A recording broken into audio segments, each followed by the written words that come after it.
You are, in fact, watching The Dorkening. You're watching The Dorkening. Stay tuned. For all the geek news everywhere. Dorkening. And this is The Dorkening. Trust me, I'm smarter than these guys. Because The Dorkening is the best and most educational entertainment and information source that the Trauma Team knows of. It's the best. The Dorkening.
Everyone thinks because you're a zombie, you don't know good coffee. Well, they're wrong. There's only one brew that gets my seal of approval. Deadly Grounds coffee is my guilty pleasure. The aroma is so intoxicating. It brings all of my neighbors out of the woodwork. Deadly Grounds coffee. Coffee to die for, and zombie approved. It's good to get a little deadly. Use the front door! Oh, they're so disgusting. Hey, happy Tuesday, everybody. You're watching Splash Pages. And, we have an awesome show scheduled for you, as always. My name is Leo. I'm the monkey behind the keyboard here. And as always, Jar Jar. Welcome back, Leo. Holy crap. Nobody starts off the show like you do. Aw, thank you. It's so good to have you back.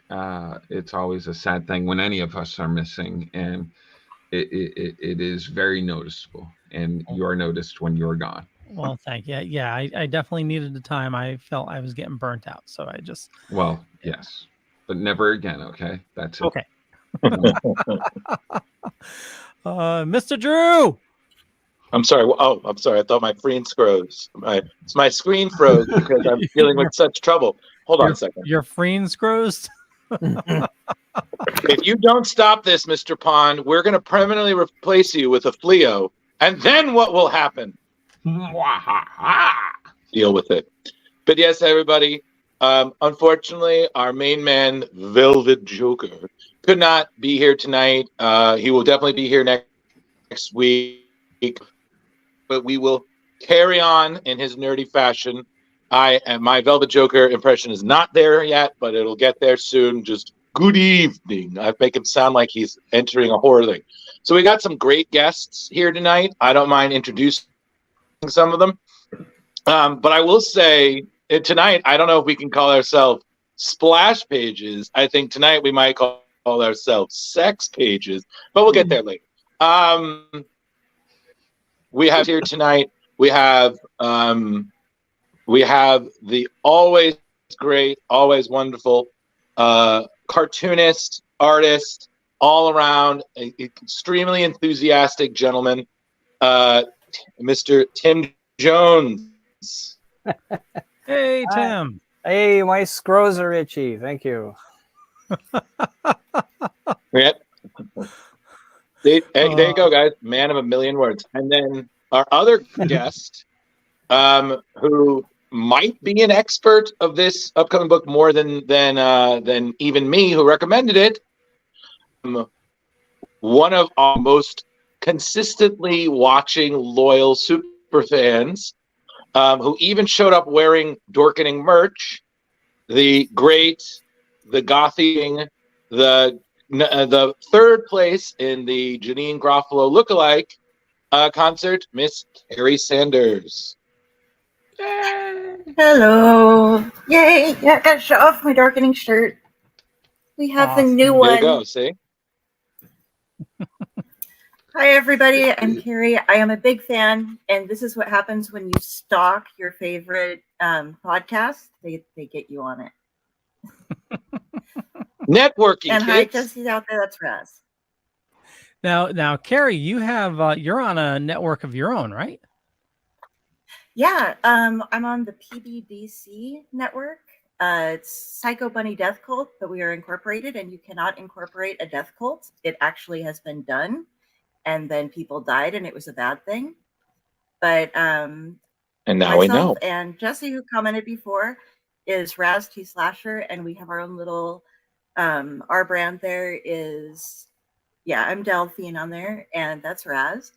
And our brand is the Owlite, and we do everything we can to talk about storytelling in general. I'm doing an interview show this season every second Sunday of the month where I bring in an author or a comic book artist or a movie producer, something like that, to explain and their side of the storytelling thing. We do all the art and stuff of storytelling. We have campfires where we sit around and invite people to hang out and tell stories with us and let people sit and listen like they're at an actual campfire. And we have an upcoming audio drama that is still we're revealing little secrets about it, but that's going to be going on.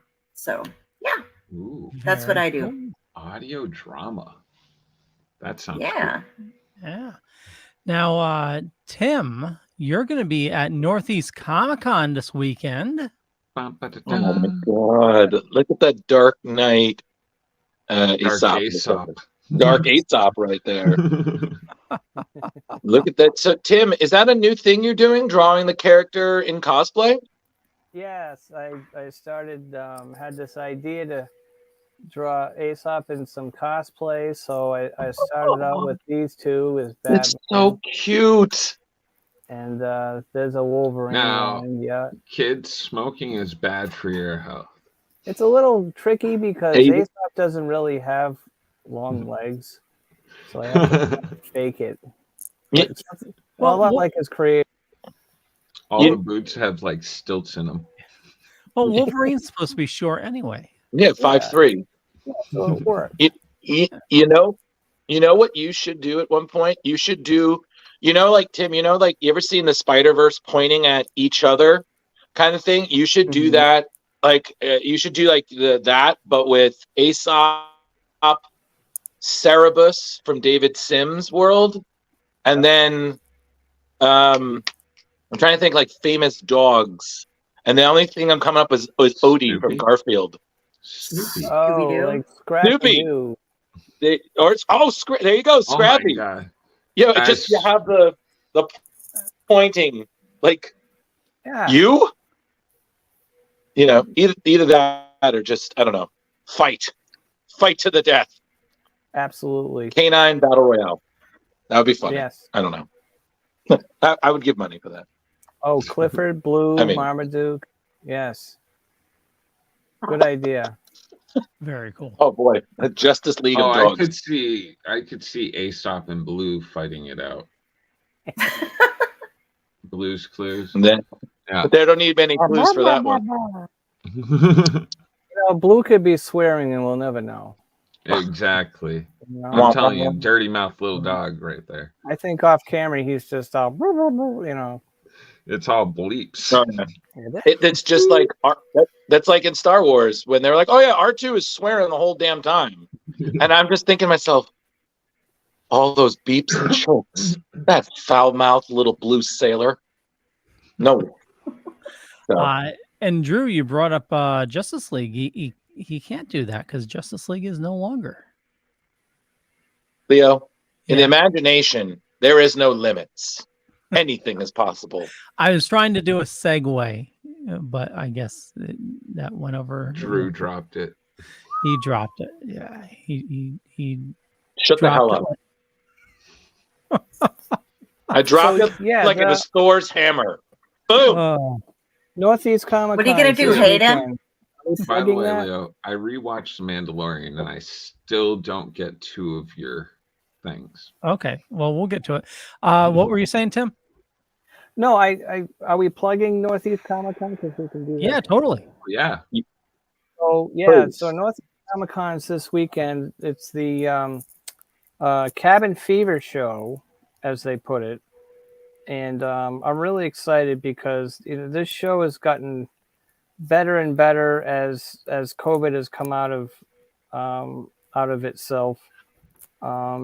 And he's got some great guests. Samantha Mathis, Charlie Slater. I'm looking at the site here. Melanie Chardoff, Bill Plimpton, Lauren Lane. Who else? Nicole Tom, Gigi Edgley's they're going to be there. Okay. Is she doing a show? The winner of season 3 Lego Wars is going to be there. Liz Puleo. Oh boy. And then there's a bunch of us goofy artists that are going to be there. Yay! So yeah, there it is. There you go. So I'm looking forward to it. I think it's going to be fun. We recently had Charlie on the show. He was great. Wonderful, wonderful person. Tim, I would like to request that you, since the theme is cabin fever, please consider drawing one of the Muppets from Muppet Treasure Island during the cabin fever montage. I personally think the dancing cactuses would be hilarious, but that's just because that's what when you said cabin fever, that song started playing in my head. But that's just because I'm a broken movie theater. So it's a song. Yeah, it's from Muppet Treasure Island. They get cabin fever on the ship and they start dancing and singing. So you've never lived till you've seen cabin fever. I will. I wish I had a memory like Muppet yours, Treasure Drew. Island. Please message me this weekend. If you don't show up, please message me and remind me. Got it. I must have seen that movie like 12 times and I don't remember that song. Cabin fever. I'm gonna watch it now. See, I have a song that's been stuck in my memory by the Muppet or involving the Muppets, but nobody but me knows about it. So I apparently imagined it. But I you know how they had the Muppet Show and they'd have on the guests? I vividly recall David Lee Roth being on there singing I Ain't Got No Body, but he was no body and it was just his head and they were like throwing it around on the stage. Okay. I remember that. Nobody else knows that. You've seen Well, it? Leo does. I'm not crazy. No, you're crazy, and so's Leo. That's Labyrinth when they're. No, I know that part, but no, this was different.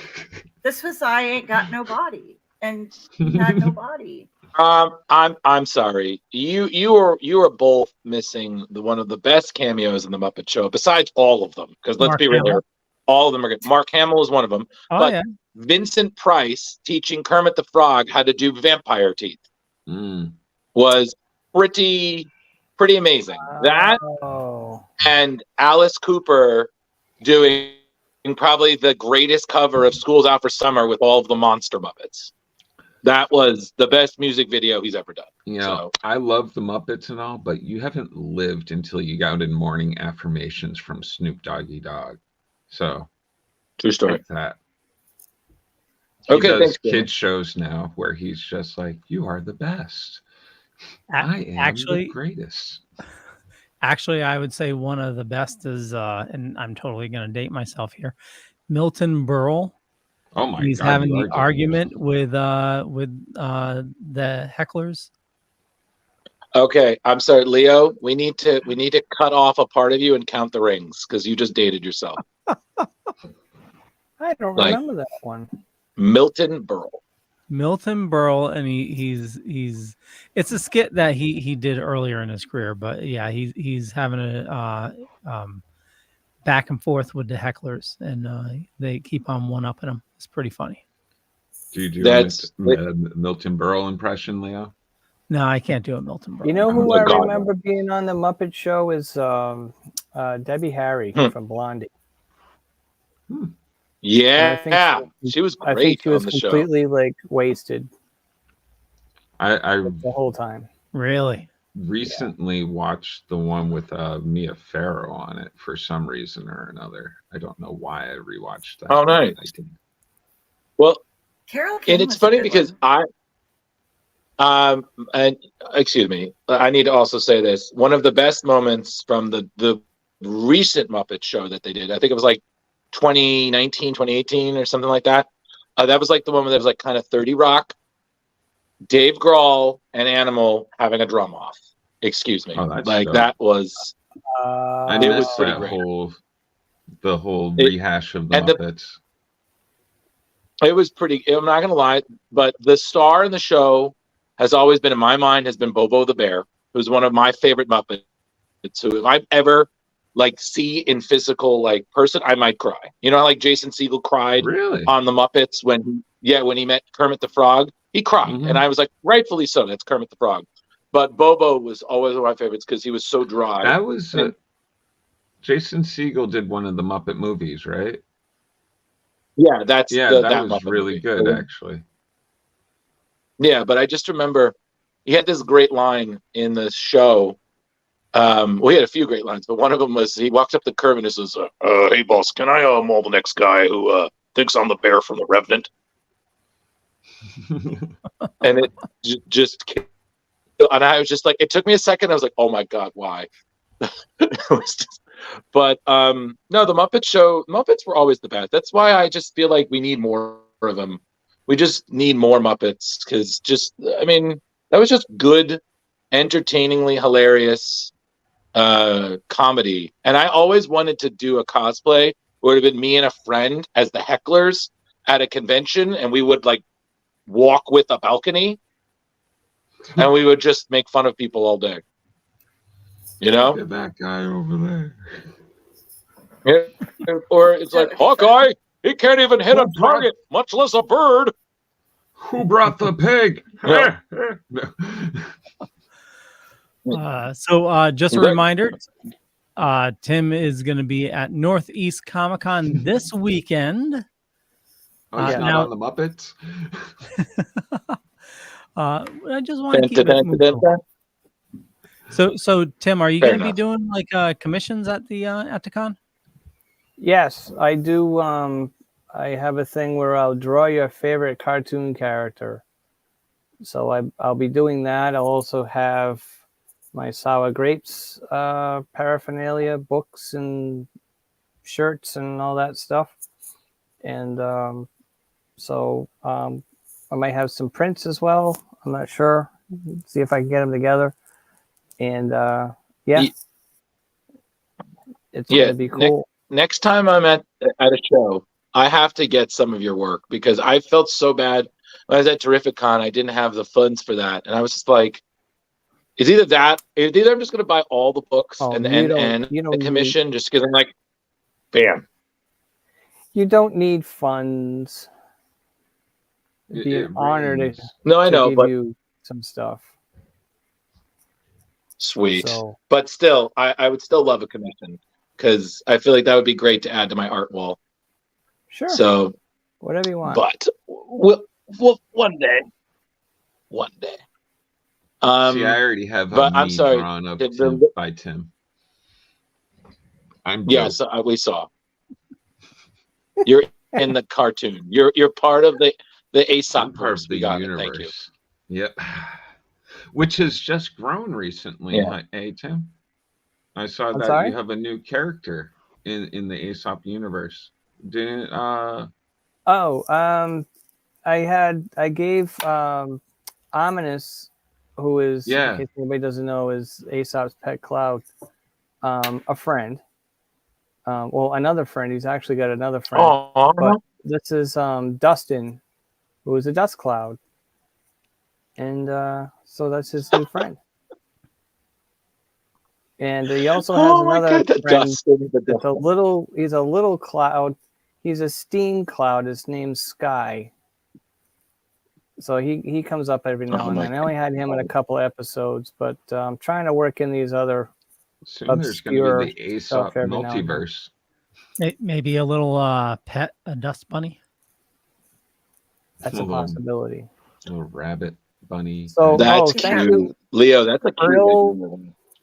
Brill Pro. Thank you very much. He says Aesop is awesome. Oh yeah, that's Tom. Who is that? Why can't I remember his last name? We all know him. Oh no, I'm not your secretary.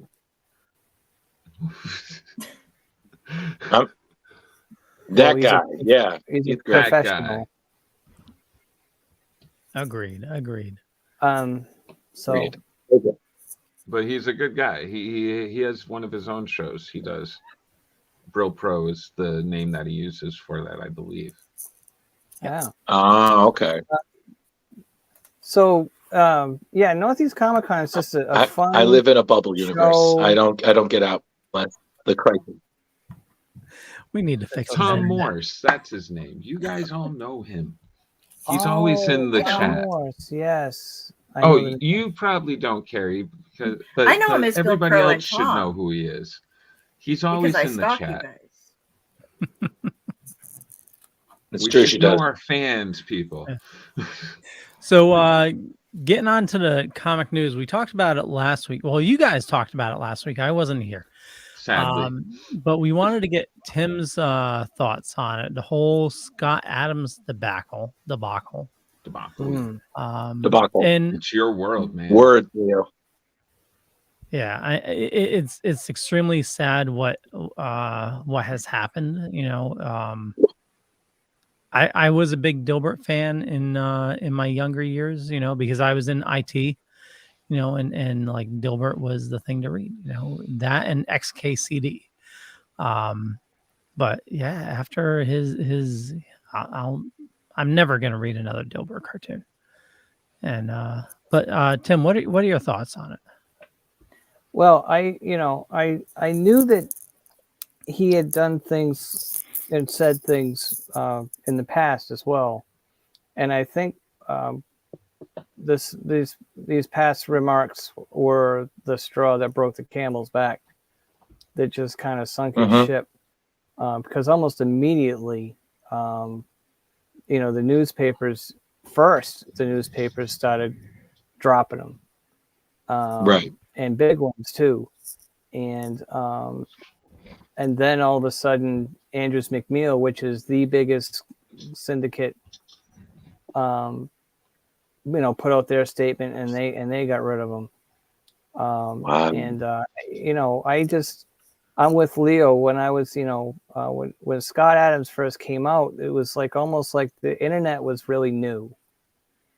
So him, talking, The Office and stuff like that, and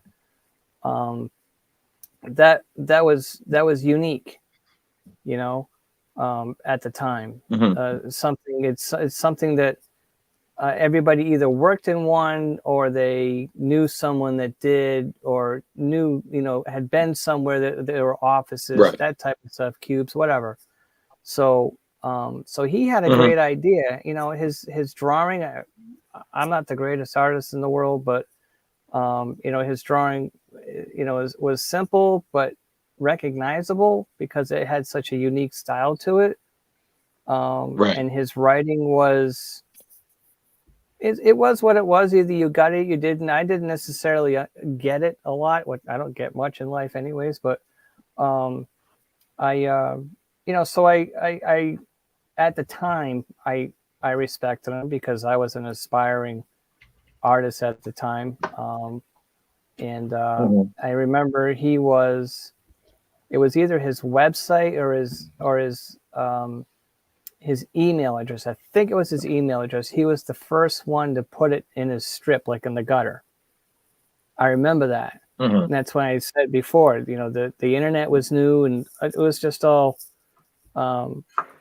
coming to fruition, all the stuff for the web and email and stuff like that. So I was just kind of like, this guy's with it. He's with the times. And, then it became a very popular strip, but whatever, time went along and he just, I don't know, it just had this thing snap or something that he just had to say things that just weren't good, like at all. And then when I read what he just said and stuff like that, I was just like, some people just need to keep their mouth shut. And he didn't. And I understand, the whole free speech thing and stuff, but there's a line that as far as I'm concerned, that you shouldn't cross, especially if you're a cartoonist with a very famous cartoon strip. And he was a very accomplished artist because of it and very well known. So there's a sense of responsibility there too. That whole saying that we all know so well, with great power comes great responsibility. And he just blew it. As far as I'm concerned, I'm glad everybody dropped him. And from what I've read on Twitter, and I don't know if it's true or not, maybe if someone's just joking around, if he's got a Dilbert reboot or something like that, or Dilbert 2.0 that he's doing, and it's filled with F words or something. Jesus Christ. It may be someone's making that up or whatever, but I've read that quite a few posts on Twitter. So take that for what it's worth. I don't know how true that is, but I'm disappointed. Someone like me that's working really hard with a comic strip himself, who's been doing it for quite a while now, self-syndicated. I would love to work for a major syndicate, and he used to be someone that I looked up to, and now he's not, and I don't think he's sorry for it. That's what really bugs me. No, he really doesn't seem. No, he's not remorseful about it. He thinks he was okay with it. He thinks he's justified. He thinks he's this, and he's going to go on all those. Somebody will give him a platform somewhere. Come on my show. I won't name any shows and stuff, but I think we all know what they're going to be. But he'll just go on there and it'll be justified, and he can say whatever the hell he wants. Hey, it's a free country, but that doesn't make it right. So suffice to say, I'm just beside myself with just like, come on, you were one of us. You know what I mean? So, so that's my take on it. So, Dilbert was first launched in 1989. So definitely right at the boom of the internet. Yeah. So yep, that's right. That seems about right. One of the architects for all us youngins who were alive back then. Oh yeah, back then it was BBS's. Every now and then. What, 2 years old? Really? Oh, what was that, Carrie? Oh, you said BBS's, and I was like, Legend of the Red Dragon. That was my favorite BBS game. Wow. Wow. Like Drew's all in I'm in diapers room. are not even born, and I'm playing. I'm in a room of carbon dated individuals. That's what this is right now. Oh, That's yes. what that is. No, I didn't realize that we're doing splash pages. You know,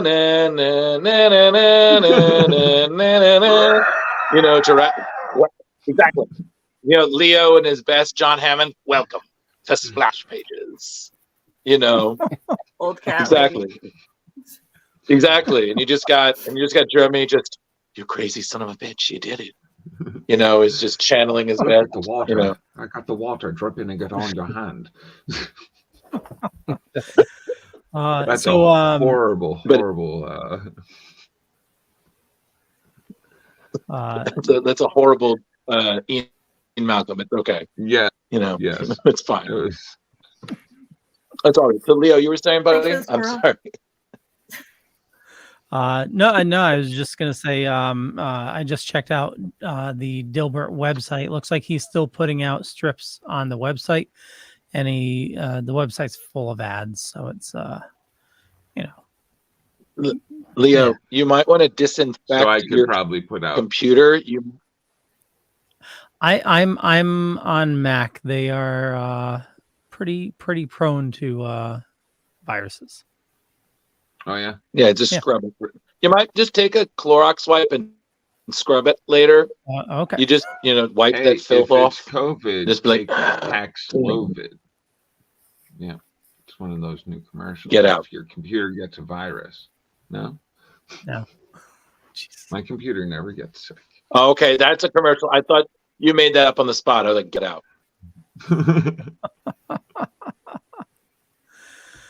Okay, so continuing on with the comic book news, John Bernthal is coming back as Punisher. It is confirmed. Awesome. I saw that. That's awesome. 1, That's 2. good. I don't think he got his dues in what they had for him for Netflix. Yeah. He deserved a longer legacy for that role. Yeah, totally agree. I never finished the series. I hope they bring back all the back casts of Daredevil and stuff, though, because Foggy and everybody like that, they're like Jeffrey Cantor was part of that show. Like they had a good cast there. They did. They had a great cast, and I'm really hoping that they bring back their essentially their Bullseye, because he was just great in season 3. So Deborah Ann Woll and Eldon Henson are not expected to return. Oh, really? Yeah. Dude, he was such a good Foggy, man. Yeah, he really was. Although, I'm sorry, every time I saw him, I just kept thinking, it's Fulton from the Mighty Ducks. You know? He was great. So are they replacing them, or are they just not going to have the characters? It just says they are not returning. So yeah. The first season, I forget what they said was the synopsis, but it doesn't sound like it's even going to deal much with Hell's Kitchen. Well, it is what it is. I mean, there were Daredevil arcs, Jeremy, that didn't deal with Hell's Kitchen. Oh, yeah. You know, he's been all over the place. You know, so I don't think that's going to stop him. I just the stuff that worked and use some of it. Well, it seems like of course. Well, with them bringing Daredevil into the Daredevil Born Again show, so it's let's see, filming began February 2023. We don't know exactly what the storyline is going to be, but it seems like it's definitely going to be robust if they're bringing the Punisher into it. Yeah, that's he's going to be in this. Yeah, that's the news. Yeah. He's coming back for Daredevil Born Again. Oh, okay, cool. Yeah, but is that a series or is it a movie? Series. Yeah. Oh, it's so a series. hopefully rated R again. Yeah. 18. Nice. Correct me if I'm wrong, Leo. Isn't that like an 18 episode episode. It's a longer thing, right? It's not like a Netflix type 13, right? Oh, Really? I hope it's 18 episodes. That would be awesome. That's strange for Disney. Yeah, right? Usually they're like 8 to 10, somewhere in that range. I just know it wasn't like a tight Netflix like 8 issue, that what we're kind of used to. I think it's like a like a 13, 18 episode thing in which I was like, okay, wait a second, like we gotta. There's pluses and minuses. So they're stating right now it will consist of 18 episodes. Really? In early 2024. Oh my God. It'll be officially part of Phase 5 for the MCU. I'm going to be 58 years old when that comes out. I hate myself. 58 years young, Tim. 58 years young. Yeah. 58's the new You're gonna 38. outlive us all, buddy.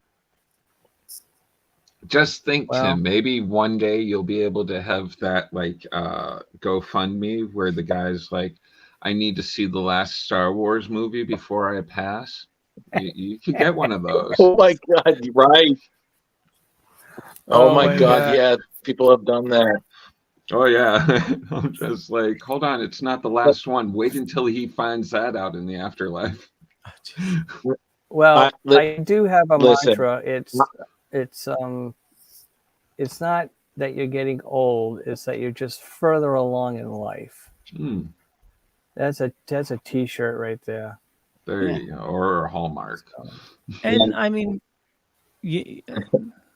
they're working on like a de-aging, medicine. So haven't they been doing that since we were all little kids and little kids before us and the kids before us?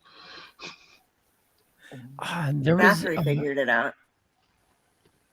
I was just reading an article and it was something like back in the 50s, like the average lifespan was like 46. Really? I think it was either the 50s or the 30s, something like that. In the 50s? Let's see. I'm on my way. I'm on my way. Home, sweet home. I'm good. I'm sorry. It popped in there. Story of a Ghostbusters life. J-Bo. Okay, it had to be earlier because in 1950 the average lifespan was 68. Was it only 68? Yep. Oh, that still seems young. Okay, so we're doing the 50s. Look at you, Tim. You're gonna make it. Hey, there's hope yet. Yeah. At least for the 1950s, you're doing all right. Well, I think 80 is the new 50. Yeah, looks about right. Totally. Yeah. Oh, I mean, Leo, there was one. Go ahead, Drew. Oh no, I was just gonna say, Tim, have you seen like the new shows with what the fuck is it? Well, you got Kevin Costner on Yellowstone. 1823. What's that? Harrison Ford. Harrison Ford. Yep. Yeah. Have you seen the new shows with Harrison Ford, Tim? There you go. No, I haven't. Holy, he's spry as like, yeah. He's on that Shrinking show too, right? Yeah, he's on Shrinking in 1923. I'm gonna start watching that Shrinking. I saw it was on the Pluthers. So fucking funny. He's coming out with in the MCU too. Yep. Oh yeah, that's right. He's gonna be on the Thunderbolts. Is it Thunderbolts? Yeah, I thought I heard that today. He's Thaddeus Ross now. Yeah. Mm-hmm. Well, he's going to be president of the United States, from what I heard. As Thaddeus Ross is going to be the president of the United States. So maybe we can still get him to say, "Get off my plane." Thank you. That's exactly what I was just about to say. That wasn't a bad impression, Tim. Nice. In the most recent episode of Shrinking, he got stoned And it's Oh seeing my Harrison Ford stoned is hilarious. But then the next morning, when he still has a hangover, somebody asks him if he wants some pancakes. He goes, "Yes, I want some fucking pancakes." And it was just friggin' hilarious. Yeah. How old is he? He's 80 something. 80, isn't he? Yeah. And he's still I think doing Indiana Jones movies, guys. Hope. Right. He is. And we're 80. sitting here. He Yeah, is we're 80? sitting here complaining about being in our 40s and 50s. And he's in he's with Helen Mirren in 1923, and she's 77. Jesus. Wow. She's gonna be hot forever. That was good. Agreed. Just Well, if you watch her in, it's really messed up. If you watch her in 1923, and then see the trailers for Shazam, like she looks so much younger in Shazam. Like I think they that she was in that too. Yeah. Yeah, I think they like made her look older in 1923. Probably. Yeah. sorry, cat left. No worries, no worries. I don't know. I hate the whole age thing. Maybe I should just Botox my balls and be over with it. Hey, if you go down to Mexico and get a Brazilian butt lift, you can also get kidnapped. Oh, sorry, Carrie. I heard about. Yeah. I love reading. I love reading those stories about. They're like, oh, these Americans kidnapped while in like Mexico and things. I was like, this is why I don't go on vacation. Okay, and this is legitimate. This is not like, as I've explained to Leo, why I don't do cruises. It's not because I'm afraid of like the Poseidon adventure. It's giant squids. It's a totally irrational, logical thing. Listen, man, don't knock it till you try it. Like I'm just saying, you don't think about it. Bam. Drew, stop science. Is that signing or signing? Singing. I think it's Were singing. you singing?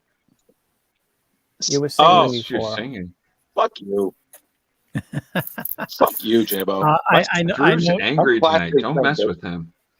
I know it's not comic book related, but Drew, if you have something against travel, you might want to look at The Reluctant Traveler with Eugene Levy. I want to totally. check that out too. Yeah. Yeah, that's really good. His He gives me hope because he gives me hope because I see him and I'm like, I can function with eyebrows as intense as his one day. Okay, so apparently I'm trying to let mine grow out. It caught me off guard the day You that just my gotta- barber came at me with buzzers to my eyebrows. I was like, "What are you doing?" Just like, "Oh, trimming them down." I see. My favorite is somebody asked me if I manicure mine. I'm like, no, they're just naturally villainously arched. I just keep them as I one. was born looking like a supervillain. The unibrow Jojo. I can't do that. Oh, damn straight. Speaking of villains, we received the first pictures of Penguin. Yeah, looks great, Ooh. Colin. For the new series. Yeah. There's a Penguin series? Very nice. Yeah. Oh, wow. By the way, I watched that Banshees of Inisherin, I think it's called. I don't get it. No. Is that the guy that played the Penguin in the Batman? Yeah. Yes. It's the same guy? Yeah. Okay. Colin Farrell. Same guy. Right? And, Colin Farrell. And speaking of that, I recall that I read news that Clancy Brown is going to be I think he's going to be the Sal Maroni, right? I believe so. I saw that he was in it. I didn't see what he got casted as.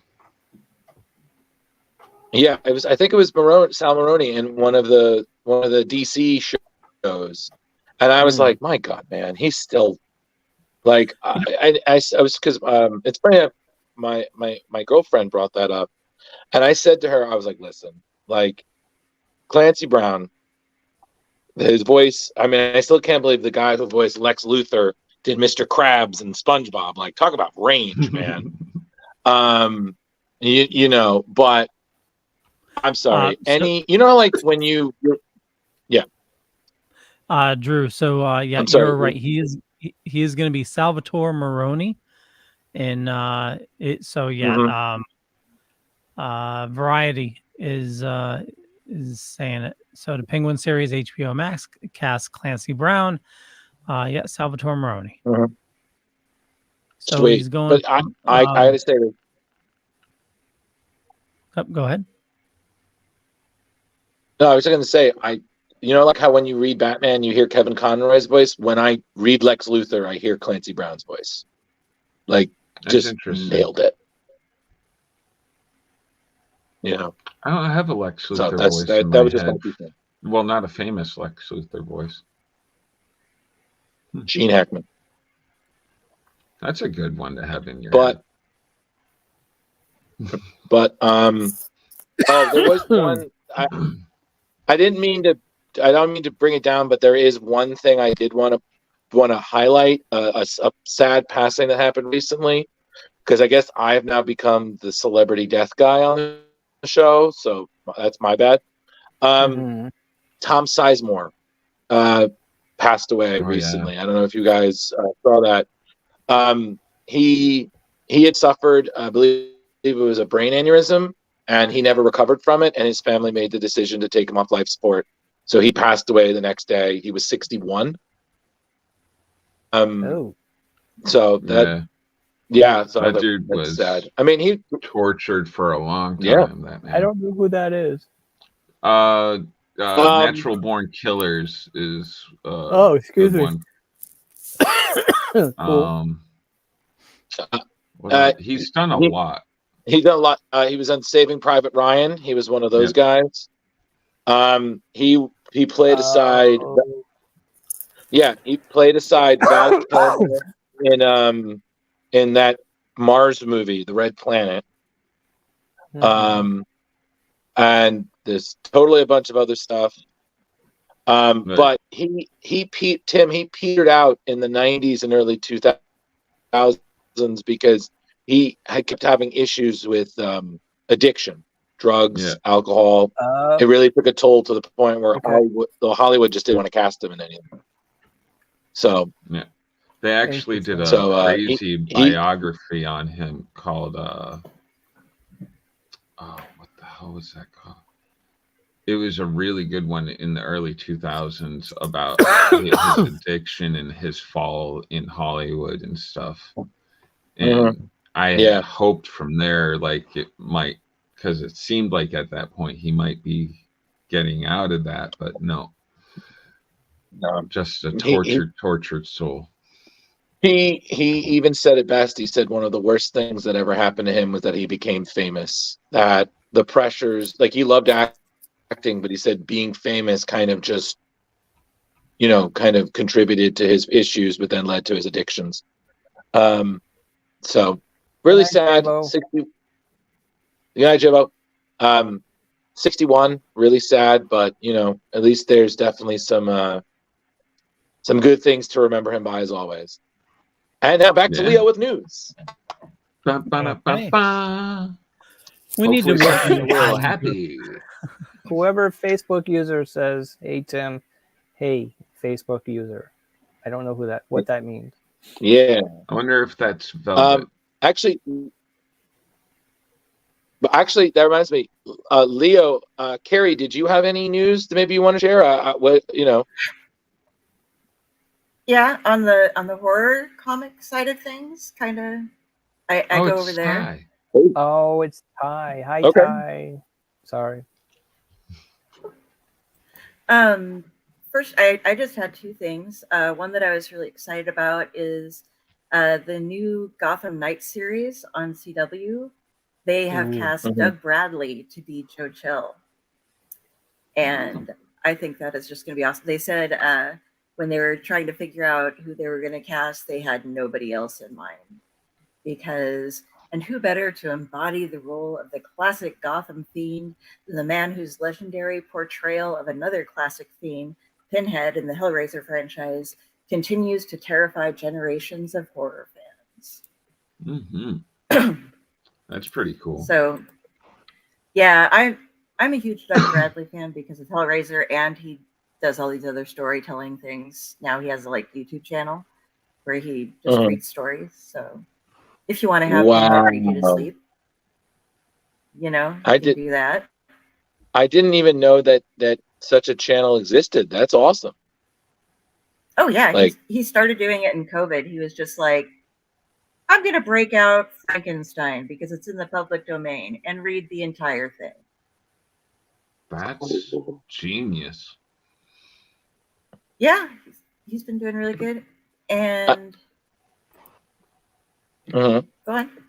No, I was going to say, like, I was going to make some sort of pun. I'm just imagining, the voice of Pinhead from Hellraiser reading kids' books, and I'm just imagining, like, Pinhead reading Dr. Seuss, like, we have such sights to show you, Cat in the Hat. Your pain will be legendary even in hell.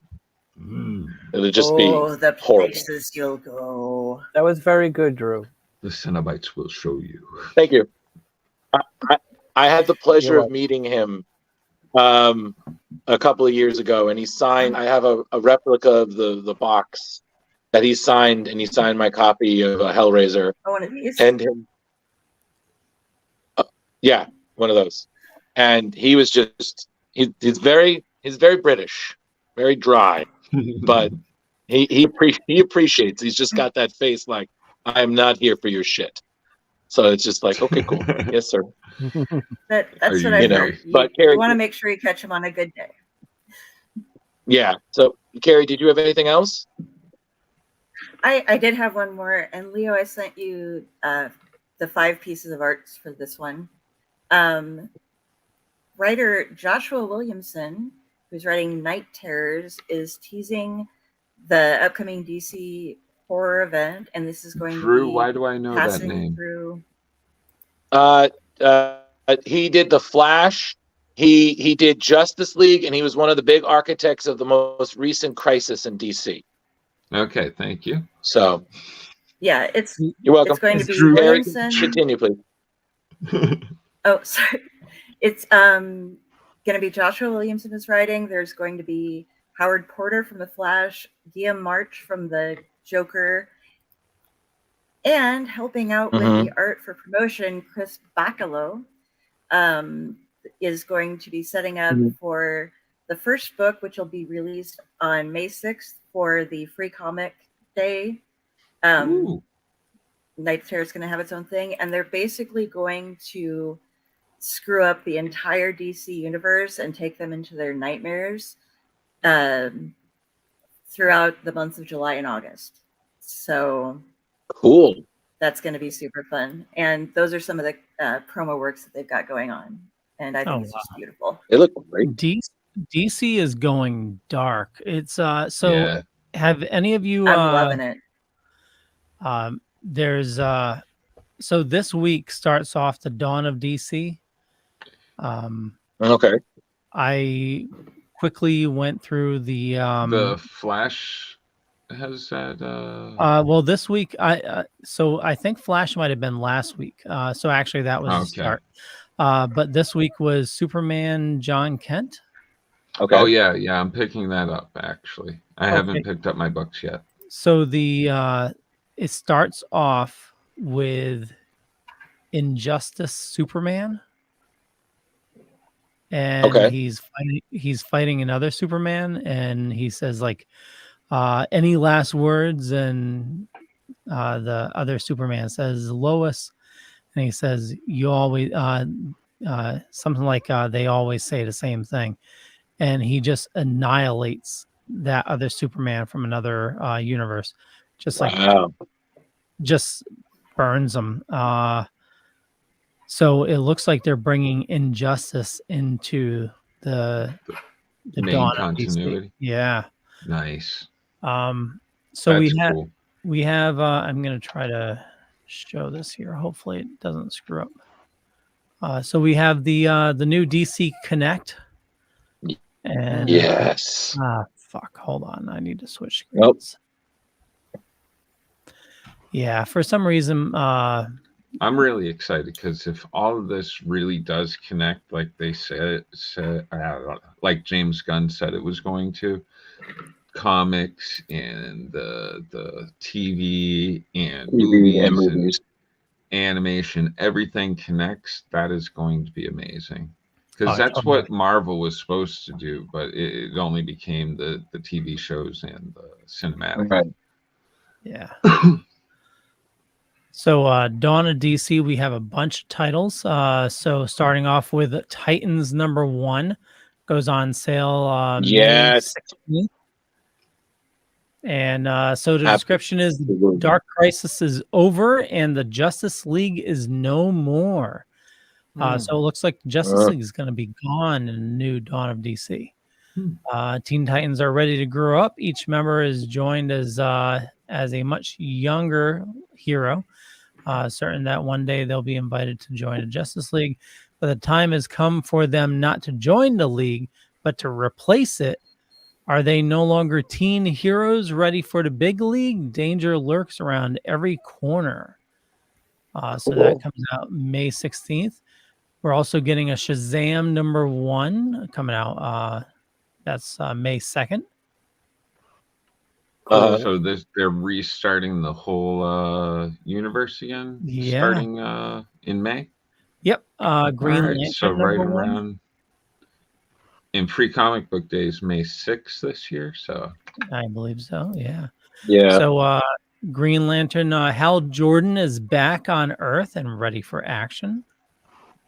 Whose artwork is that? That looks pretty dope. Let's see. Art by Zermanko. Must be a new art. Yeah, that's with an X, right? Yep.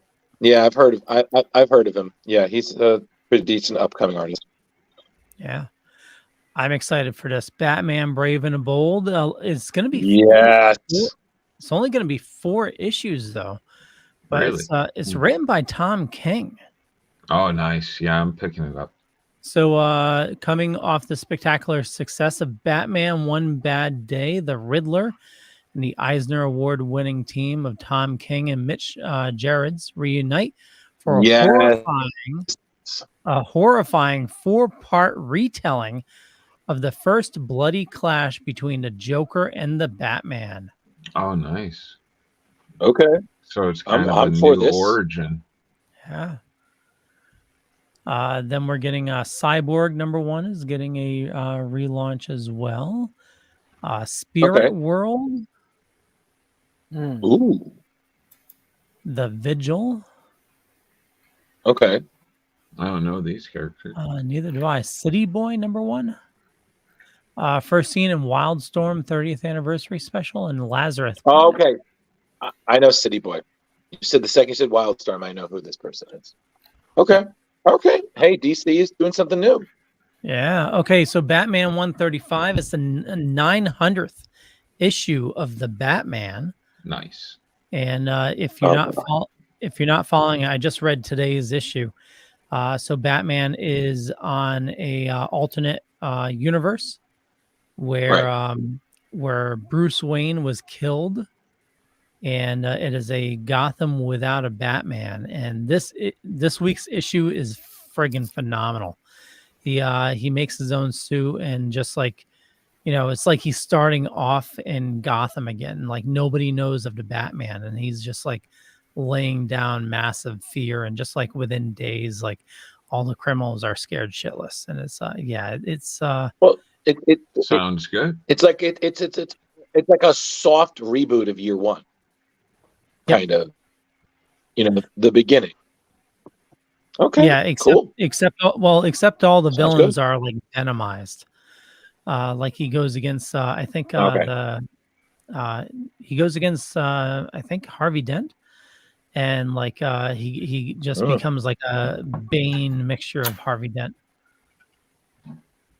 Interesting. Now, that's for cool. this Dawn of DC, are they keeping the numbering of Batman to what it's supposed to be, 135, or is it getting renumbered to 1 again?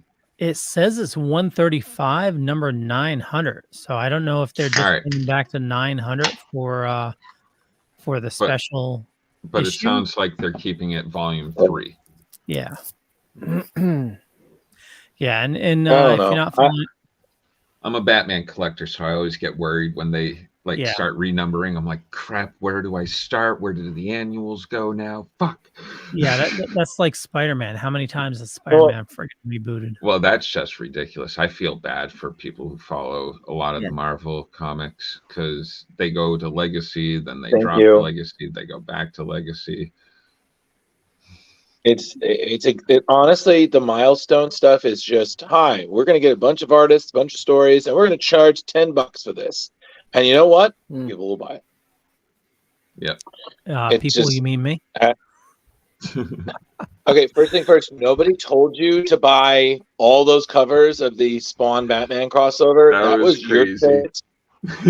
Mr. Pond over there. I got every single friggin' cover. That's still pretty cool. Like, as crazy as that is, it's like, that's pretty cool. Yeah. I've got 2 of the blanks, and I'm like, and one of the glow in the dark ones. Oh, nice. You know, maybe they'll change the DC to mean dark comics. There you go. Instead of detective comics. Why not? Right? I mean, listen, I'm with Tim. I like a little darkness, but I just don't want, every DC character to suddenly be Batman. That's just, we only need one.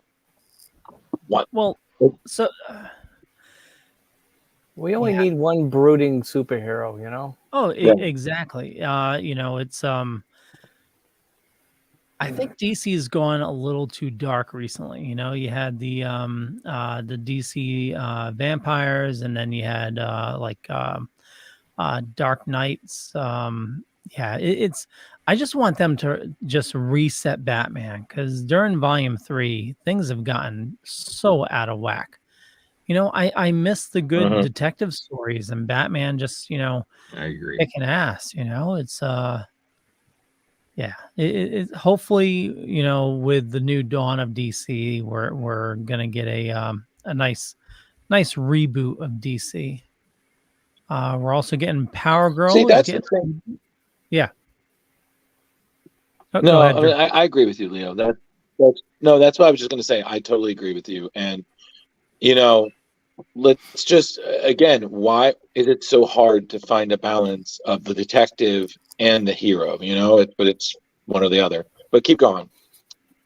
Yeah, I mean, well, looking at Batman, what happened to him, and like the whole Tom King storyline, and how he ticked off a lot of people. He had a great story going on, and then the whole Catwoman marriage and all that. Yeah, that we all knew where that was going to go. Yeah, but then you kill off Alfred, and then you had too many like there was like 2, what was it? Scarecrow stories back to back. Yeah.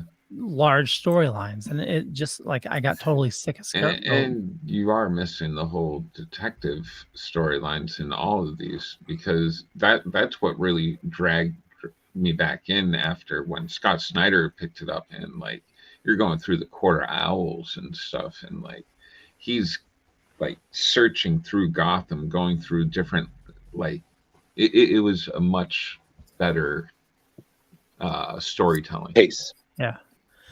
I can see, making some bold choices, but if you're a new storyteller, or you're coming in and I don't know if it was Tom King or if it was somebody else that just came in that decided to kill Alfred, do that in a friggin' Black Label, just don't interrupt the whole content. Mind you, what he did with Kite Man was amazing. Yes, that was early Tom King. Yeah, it's right when he came on.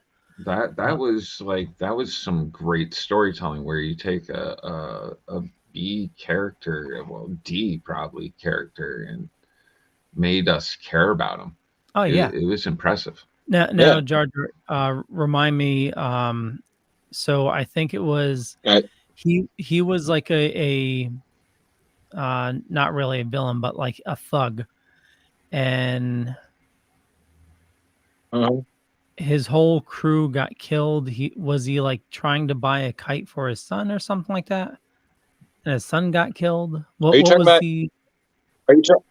Are you talking about in the Tom King, the DC Rebirth version? Yeah. No. I forgot what happened to him. It was Do you remember, Drew? Yeah, of course. I ended up writing an article about it.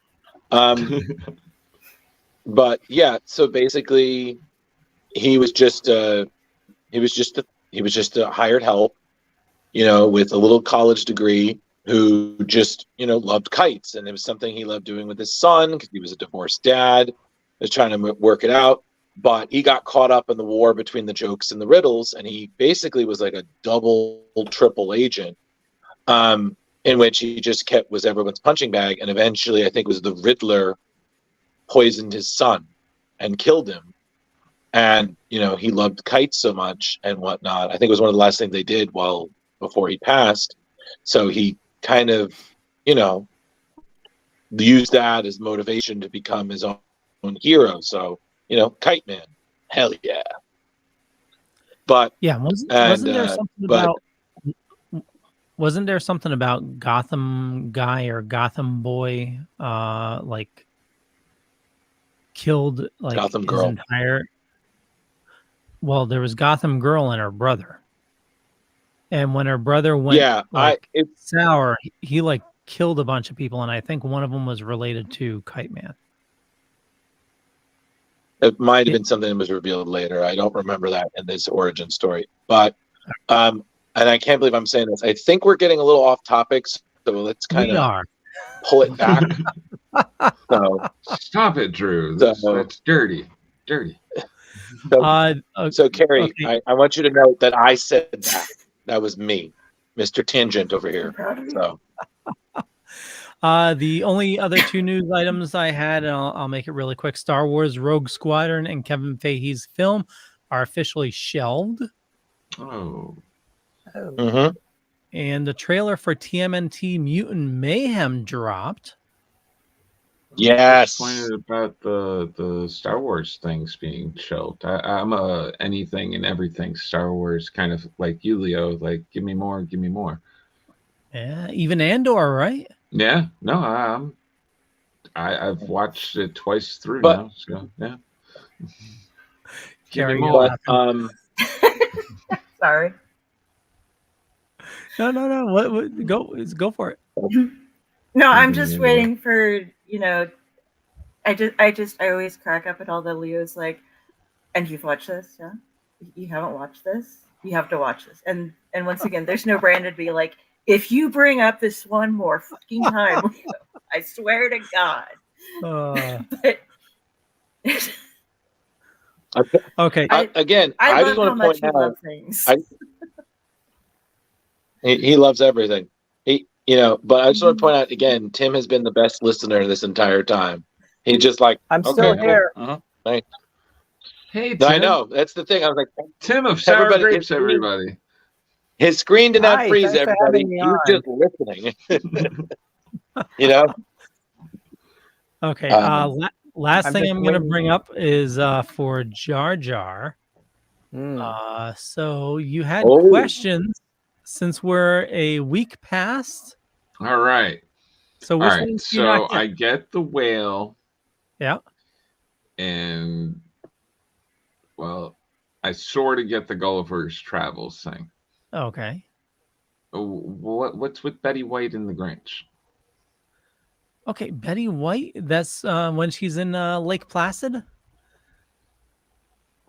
Gonna have to give me more. You saw Lake Placid, right? No. No. Okay. So what the hell? She was great in Lake Placid. So damn it. Spoiler alert if you haven't seen this like 30-year-old movie. Oh my God, are we doing spoiler alerts for 30-year-old movies? So Lake Placid was about a oversized alligator. Oh, I did eating see people. Lake Placid. Okay. Oh, yeah. Okay. All right. Now the Grinch. You're gonna have to... the space pirate at the end. All right. See, I got the guy from Pirates of the Caribbean. I didn't feel Grinch at all with that, but okay. Wait. Time out. Whoa. Time out. Is this a Mando spoiler? Yeah. Yeah. Okay, no, get this shit out of here. I haven't watched it yet. No. Don't worry. It's out. It doesn't spoil anything relative to like there's space whales. You've had a week to watch it. No, I don't care. Okay, I'm waiting to finish The Last of Us. Then I'm starting Mando. You, okay, should know how to find the way around it. Okay, I have spoken. Moving on. Tim, are you watching Mando? Yes. Are you all caught I up? watched it. I had a couple of friends over because I can't watch these things by myself. And I thought it was awesome. Yeah, it was. You know? And for those people that say it wasn't awesome, it's like, you know, go pound Mando. Yeah. But I thought it was great. I mean, Grogu's back, you know, and I can't wait for that. I don't know how many episodes it is. I think we're only getting 8. I thought it was more than that. Yeah, I thought it was more than that also. I'm wrong. But anyways, I can't wait. So, of course, I can't talk about it because Drew's here. Drew, do your homework. Everybody else did it. Wow. Carrie, are you all caught up on Mando? He's just saying I'm number 1. I haven't even started. So, can I swear that you have like, was it My Stepmother is an Alien who can just like touch the thing and she absorbs the entire show all at once? You like do this with your television and just absorb everything. Like, I'm gonna watch this series. Netflix power. Aww. Yeah, it's called because you see everything. Carrie, it's called the Leo Pond effect. It's somehow when you know everything and you love everything. Yeah. You know. See, Leo has this wonderful thing that he has somebody that'll watch all of this stuff with him too. Oh, hell no. Oh, really? She doesn't? Yeah. Oh, I was wrong. I thought you had yourself a No, certain It's like, oh, hell no. Yeah, he just myth-busted that. He was like, excuse me, never said that. Like, whoa. I thought that was your secret to watching everything. No. If there's like a superhero or sci-fi or something, yeah, she doesn't watch it. No kidding. So like we watch like Yellowstone. We'll watch Last of Us. You know, hold on. You can't watch superheroes, but you can watch zombies. Yeah. Yes. Yeah. It's a weird gray. Well, because we moved over to that because we watched Walking Dead together. I'm still trying to get her to watch Last of Us, but yeah, Last of Us is really good. I got Mando, so I'm very happy with that one. I'm like, hey, doesn't get any better than being able to watch Star Wars with the one you love. Jeremy, what you have to do is you have to pitch The Last of Us like it's the Mandalorian in a different universe, and it's the same guy. If you like Mando taking care of a kid, I got that's literally what you do. It's because I was like that. Yeah, but you got to say that. If you just tell her Pedro Pascal is doing the same thing, but with a zombie before he gets the Mando suit. That's very interesting. You know, I couldn't get past the first. I couldn't get past the first episode of Last of Us. Sorry. No. Not a fan. Oh, look at that! You're the first I've met. It's the first, you know, a grandma eating out of someone's neck, and I was done. You know, I just. No, this is what it is. You know, but that's me. Not into grandmas or eating out of someone's neck. Both. I'll get back to you on that. I don't know. Surprisingly, there's not too much gore in the series, unlike like Walking Dead. Well, which that's is- what I heard actually. I heard there's 2 episodes actually with completely zombie free. Yep, Interesting. it's true. Yeah, and Yeah. this week or last week's episode, I didn't watch this week's yet, but last week's episode only had 1. It was like most of the episode they were just like having fun in a mall. Yeah. So the At point some being point, is I will watch it. everybody make up damn mind about what show you want to watch, and if you're lucky, watch it with somebody. Boom. Said it. I mean, maybe Or- grandma or a needed cat. some fiber or something. Yeah. I can't. So did you guys are you guys done with news? Because I feel like we should definitely talk about our book. Yeah, I'm sorry. We went a little too deep on the news. And before we get into the book, just wanted to remind everybody that Tim's going to be at Northeast Comicon this weekend.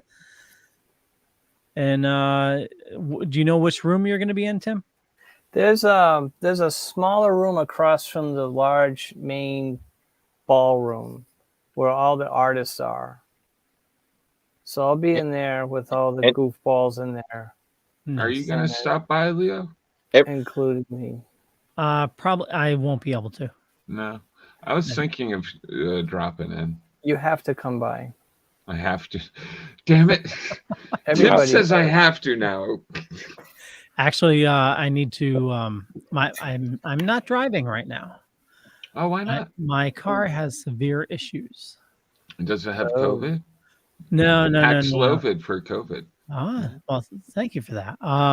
No, the engine light came on. And, is your gas cap all the way on?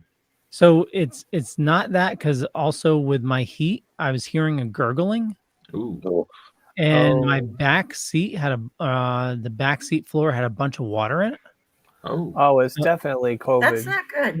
Yeah, your car's got COVID. Like Oh, sounds like it's water in the lungs. Well, my cousin, which owns a mechanic shop, he said it's what the hell is it? COVID.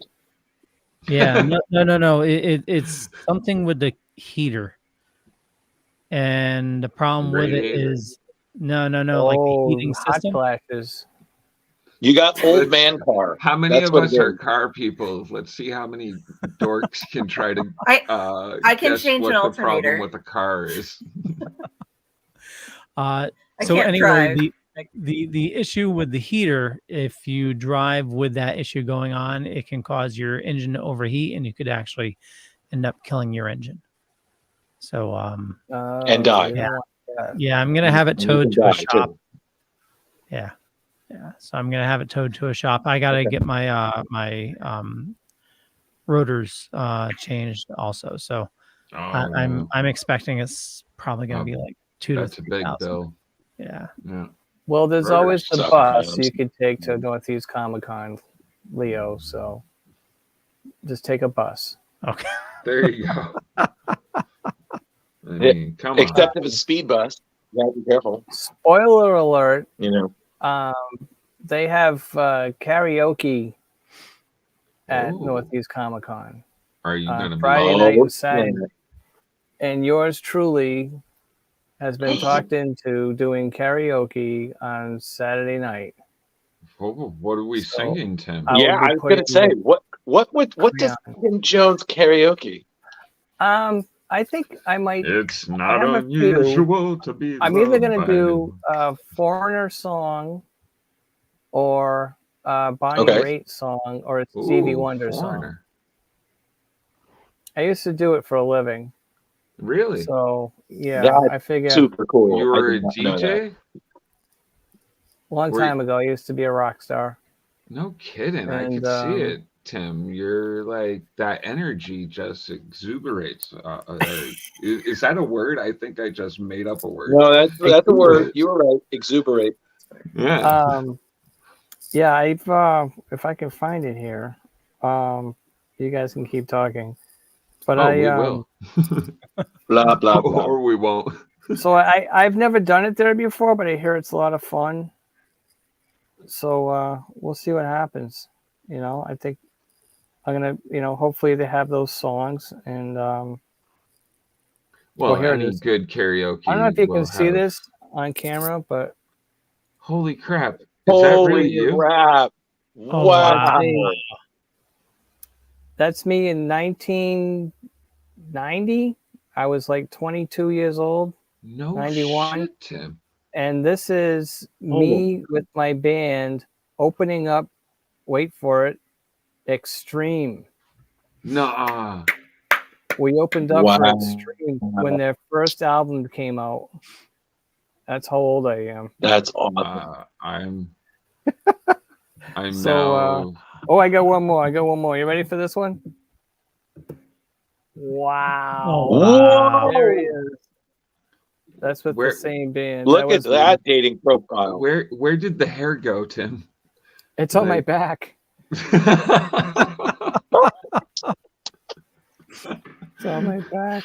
So Oh Right my with, god. with all the That- acne. I still have my acne from high school. Every time I fart, I pop a zit. That is Oh, like the most shocking God thing damn. I think we've ever learned about you, Tim. And I You thought you were heard it kidding. first. Man. Yeah. I thought you gotta were ask. kidding. I'm sorry. Carrie, go. Ask, please. Okay, I'm too stunned wasn't for the reaction. Extreme's guitar player Nuno Betancourt? Yes, and he still is. Oh yeah. Did you get to see him do? Was that back when he was doing the full like I'm doing the whole Bumblebee thing and like the 20-minute solo of the most impossible things? I to saw ever play? Nuno Betancourt snort a line. So Carrie's fangirling. true story. It's just one of the neat little trivial Yeah, things he's from you know. he's incredible. He was incredible back then. He's incredible now. Still paints his And he can nails snort a black. line. Yeah, yeah. And Okay, I need to say this. That Tim, I'm sorry to interrupt, but I'm sorry. Your photo, I was like, that's a future catfish profile if I've ever seen one. Like, geez. Like that wow. Yeah. Good for you, man. Like I'm still the same I'm height. I just sorry. want you to know that. That's when you picked up the woman, isn't it? You got her with the hair. Oh no? No, that was no. I didn't meet my wife till 92. Oh, you were the bachelor So that was back then. 1989. So, that was 89, I think. I graduated high school, folks, in 84. Who else have you and, opened for besides Extreme that we would know of? Huh? Come on, Tim. I don't Give know. us I think the that's the dirt. biggest- Who'd you party with? That's the biggest one. Oh God! If I ever met Steve Perry, I'd wet my pants. He's like my biggest influence. It's unbelievable. Now that was the biggest one that I ever that I've ever played with, really, that I can think of. Well, I'm not sure, but I That's think you all heard it here first. Tim Jones, the rock star. That's impressive. I got to be on this Yeah. episode with him. Yeah, exactly. Look at you, part of Splash Page history. You know, ChatGPT did not give me one of those questions. Yeah. Did you use ChatGPT for tonight? Oh, I didn't. I just wanted to see what it would ask if it had questions. I was like, oh, well, Tim Jones is going to be on. I have like a billion. I've met Tim like 1,008,736 times. So I would have stuff to talk to Tim about anytime. But the ChatGPT is so much fun to play with. So I always now go over to it and I'm like, hey, what would you ask Tim Jones? And you know, it asks some good generic things like, you know, how'd you get into cartooning and blah, blah, blah, you know, all that lame kind of stuff. Nothing great. It's very Didn't lame. have anything about Tim Jones rock star. Like, no. Did not Listen, know that. it's been 12 years since my last band, and because I stopped doing that to concentrate on my cartooning in sour grapes and stuff. So to do this would be my first public singing thing on Saturday. So you play the drums. I'm going to start a dork band. All right. Do you sing too, Tim, or are you just a guitarist? Just a guitarist? No, I'm a singer. He's standing there with the microphone. Oh, you're I'm sorry. Did you see the prop? I'm a little and we start. Hold on. And we started a discussion about him singing karaoke. I know. All right. It takes this brain a little bit of time to catch up to everybody else. Hold back. You know, I feel so We much got a better singer. What's that, Tim? I feel so much better now. We need a knowing that there's cartoonist. someone else that You're welcome. has problems. Yeah. We need a cartoony band. I think the cartoon. What's the ACE? What are you part of? The Cartoonist Alliance? The National Cartoonist Society. Oh my God, Jeremy. National Cartoonist Society. Jeremy. Hey, I had some of Jeremy. it. Jeremy, you need to sit down and. You're on a timeout for 2 minutes, buddy, so you can collect yourself because you're scattering. But seriously, now I have a new goal.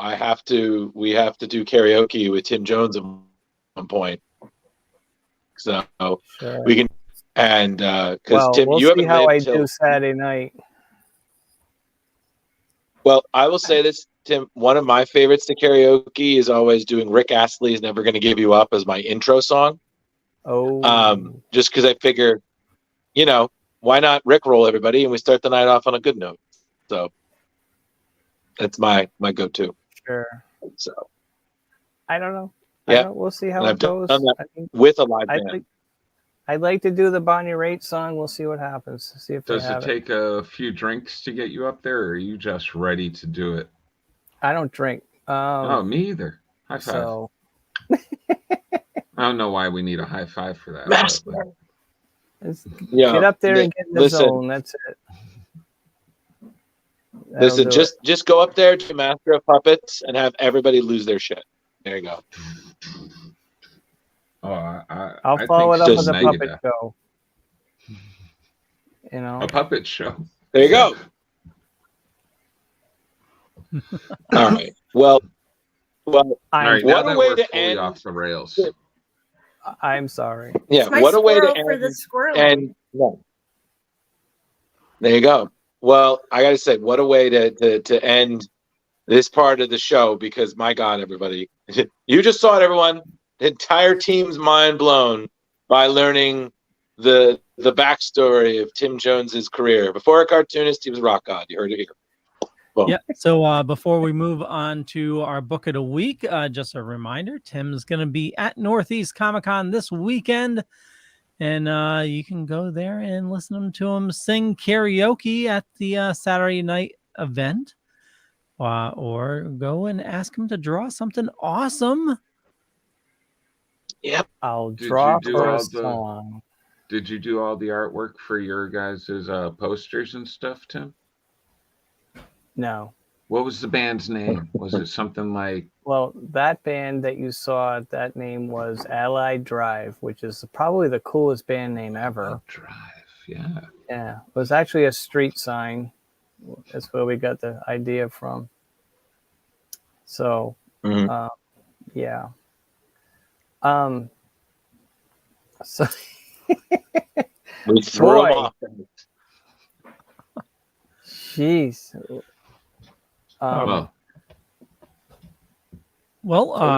There it is. There it is. So, Drew, why don't you tell us what this week's book is? Dun dun dun. Dun dun dun. Dun dun dun. Okay. Breathe. Wait, hold on. Welcome to the quiet, everyone. Wow. What happened? What did he do now? What happened? Oh. Hello, everyone. It's like the film and is about welcome to begin. Hello, everyone, and welcome to Splash Pages After Dark. Tonight, we have a sexy book for you that's definitely going to make you think about interesting things. I'm your host, Drew Mollo, and tonight we're going to literally open the pages, if they have, of sex criminals. Oh. It's so dirty. Thank you, Jeremy. That was You know what? very effective. Actually, thank you. I have a background in theater, so I like to make an entrance. But here's the thing I would like to do, because as much as I'm the one who introduced it, there is actually someone among us who's actually a bigger fan of it than I am. And I think the synopsis should be done by ... her. So would our guest and person who read the series, because we recommended this, would Miss Sanders like to give a brief synopsis of what the story is about? Why, sure. Yeah, I saw this recommended. I was told to read the first 6 issues. It's only 31 issues, so I read the entire series in 2 days. And I'm devoted. I don't fall asleep like Jojo does. Sorry. Shots fired! Okay, so Sex Criminals is an awesome storyline that follows a number of different people who, through exploring their sexuality, discover that when they reach a climax, they freeze time for everybody but themselves. And it follows a couple of different people until they find each other and realize, oh my God, there are other people that can do this too. Holy shit. So it's actually kind of interesting because they have to time it at the same time, or else one's just going with an O face, you know, and they're just kind of stuck there. But they find out and they're having a hugely fun time before they meet each other, just like, well, I can go run around and do whatever I want. And then when they find each other, 2 of them find each other, they're like, oh, we can do this. And then you find out that, oh shit, there's even other people that are coming and tracking them down, and it's the sex police. And because they don't want anybody else to find out, so they aren't all strapped down and studied by the government. And yeah, so the first 6 issues, though, just covers Susie and John kind of finding each other, exploring themselves early on, and going up against, like, what they're going to do. And she's trying to save a library, and he's pissed at his bank, and the sex police are coming, and they're just... I can't explain the rest of it because I don't think anybody but me's read it. But it keeps going into further and further backstories of other people, and it does wrap up really, really well in the end. So read the whole series. The 31st issue is actually titled number 69 because Chip said so. Yes. I have to say that's my favorite part about the whole series is not the whole sexual part, but like everybody's backstory and the weirdness of their lives that gets them to wherever they are in their lives. It's really a deeper book than it sounds like it is. There's a lot of silliness and sex stuff in it, but there's a lot of mental health stuff that's very deeply covered. So it's like sex brings you in, and then the mental health makes you go, I think that, and I also think that for me, you know, coming into this, you know, I just think that it's just a bunch of fun. You know, you like comics, you've never seen something like this. And it was interesting. It was funny. There are moments in it that upon reading have stuck with me years later. Like I was like, oh, I can't shake this. I just thoroughly enjoyed just the journey and how real everything was. Like, you know, all the conflicts felt very grounded in reality. Everything had consequences. You know, even if you win, you still lose. Like, it was a very real story, just with sexual superpowers. So I was like, it was just one of those things that it'll never happen again, but I'm glad it did, if that makes sense. And sex criminals, everyone. So Another. there is one question I do want to ask someone here, Jeremy. How did Leo enjoy the book? Drew, it's very rare that this happens when you suggest a book and I start reading it. I'm like, what the friggin' fuck am I reading? You gotta admit, the first page is like a whole, like, holy crap. Oh, yeah. Let me find the first page. I have said this, and I will say this to our guest, Tim. My goal is usually when I recommend a book is I want to make Leo say upon reading it, "What the fuck, Drew?" So every time, I have a feeling this personal win for me, buddy. So the first page. Yeah, I can't show the first page. And we're going to be very careful since we are on YouTube and YouTube has changed their guidance or their rules. We're going to be very careful on what we show. It is a very graphic book, but very well written. The art is excellent. But yeah, it is very adult material. One of the same thing about Playboy. Yeah. I read it. I read it for the articles. Very interesting. See, that's not so bad. This is great. Yeah, this is. Oh, this is one of the scenes I really like. Yeah, well, Jar Jar, this is one of the one. Yes, I'm going through the books. I'm sorry. And no, the notes that were given to me. So book 1, this was the you mentioned this is when she's having to fight with her mother. Yeah, she slips herself into the quiet, as she calls it, and her mom, who's a single divorce, is she divorced or is the Widow. father passed? Widow. Okay. So but the mom's an alcoholic, dealing with all the struggles of being a single mom and stuff like that. And this is just her being fed up with everything. And she takes the time after, slipping into the quiet and goes off and it's like her therapy. She sits there and vents to the one person that she's really mad at. And, although they can't hear her, it's very therapeutic, I'm sure. Cathartic. And I think it's probably meant that way throughout the book. I don't know.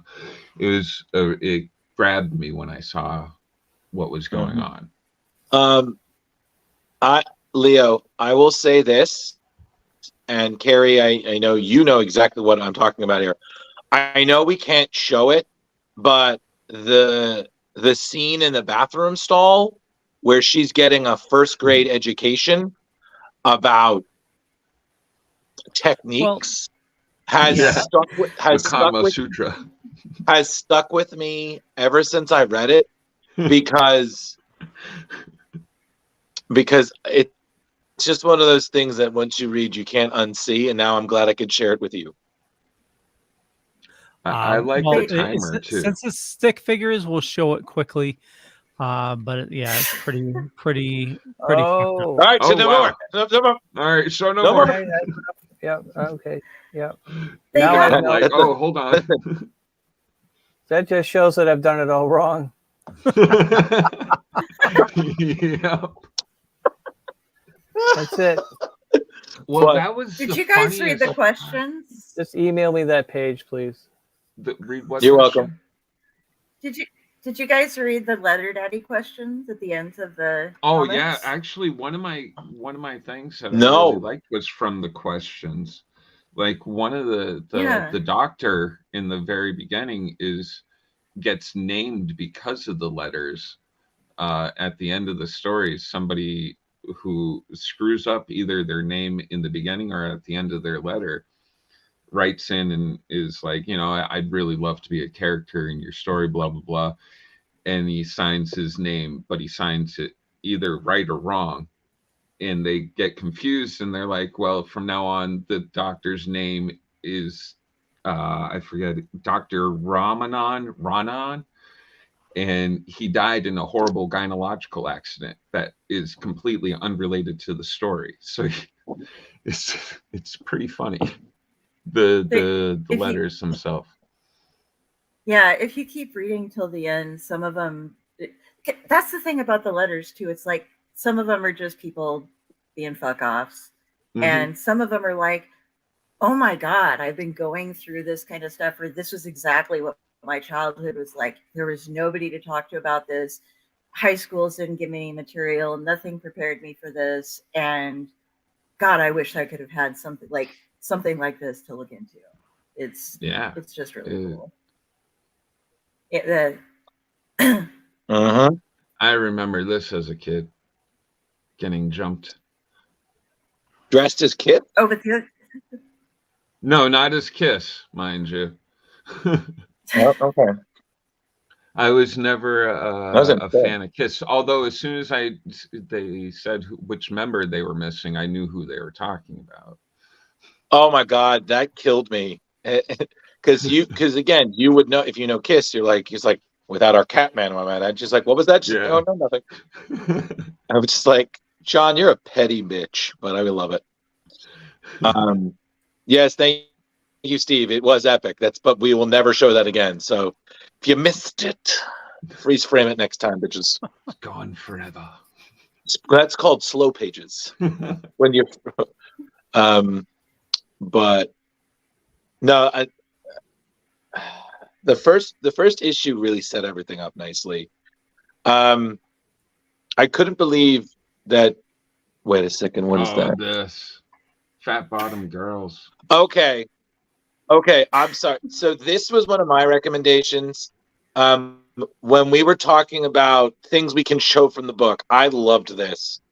I thoroughly love this. I'm a big fan of when movies use musical numbers and in good ways. And this I loved because it's just a giant commentary on how expensive it is to get music rights for anything now. And Queen, of course, being one of the most recognized bands in the world, you can imagine that anytime you want to use one of those songs, you're going to pay bank. Just the fact that she's performing her life out to Queen, I believe it's Fat Bottom Girls, and all Matt and Chip are talking about is how they tried so hard to get the rights for the lyrics, but they said, maybe we make a movie next time, it'll be in it. But it's funny, actually. They redo the whole back and forth in the trade paperback, and they still couldn't afford the rights. They go through the explanation all over again. Yeah, why are the words over the balloons like that? That's because they couldn't get the rights to the song. So they put she's actually singing the song. Oh, I get it now. Okay. Leo, show the next page. When she's up on the... Yes. I loved this one. But she's dressed like Freddie, and she's just got the Freddie background singers. It's just so good. And this is John, where he's like, and I knew I loved you. Oh, that's totally what that is.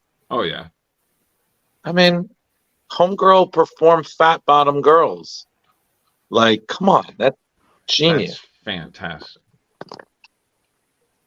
Like, I'm sorry, if you saw someone doing this for somebody at a pool hall, there's only one thing you say to that guy or girl: marry them. Oh, yeah. You win. You win. Love that. Thank you, Leo. I love that scene. Okay, so book 4. Let's see. College Susie Gets Revenge. Page 17 to 19. Oh, yeah. Yeah. Ooh. Oh, yeah, that was a rough scene.